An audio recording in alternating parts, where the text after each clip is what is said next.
Warren Buffett once said that finding Charlie Munger was one of the luckiest moments of his life. That's a remarkable statement coming from a man widely regarded as the greatest investor of all time. But it raises an interesting question.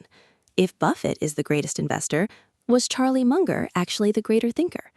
The answer might completely change how you see investing and even how you make decisions in your own life.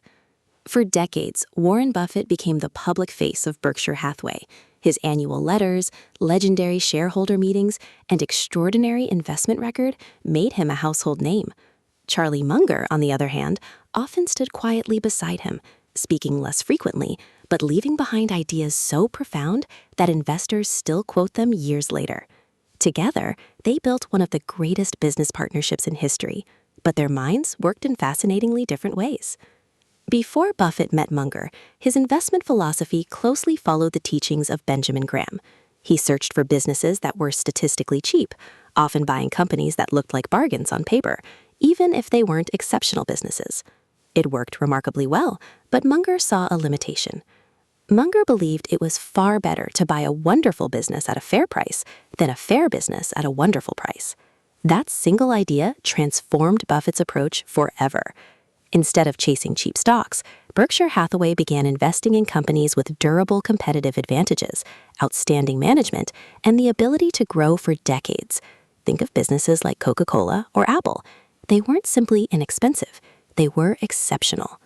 What made Munger such a remarkable thinker wasn't just his investment knowledge, it was the way he viewed the world. He believed every important decision should be examined through multiple mental models, borrowed from psychology, mathematics, economics, engineering, biology, and history. Rather than relying on one discipline, he built what he called a latticework of models.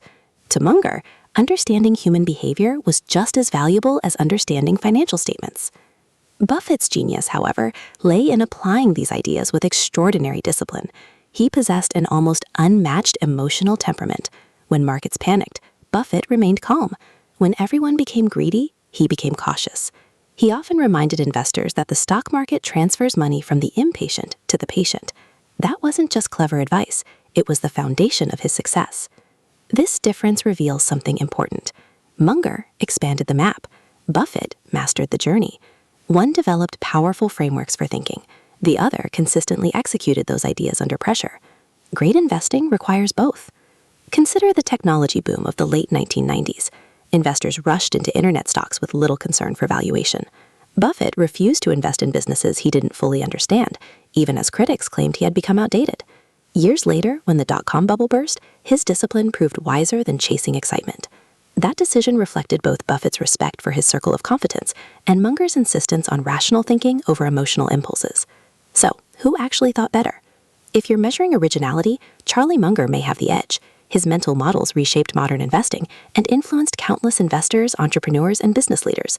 His ability to connect ideas across disciplines was extraordinary.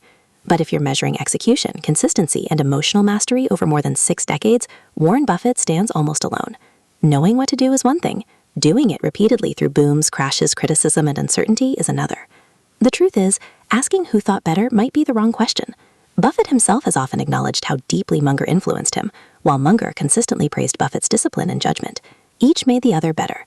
Separately, they were exceptional. Together, they became legendary. What can we learn from them?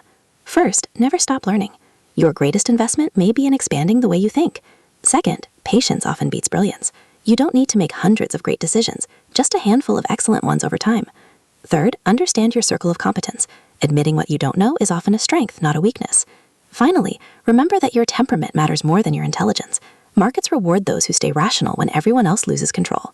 Perhaps the greatest lesson from Buffett and Munger isn't about choosing one over the other. It's about combining Buffett's discipline with Munger's curiosity. One teaches us how to act wisely. The other teaches us how to think wisely. And when those two qualities come together, they create something far more valuable than wealth. They create lasting wisdom.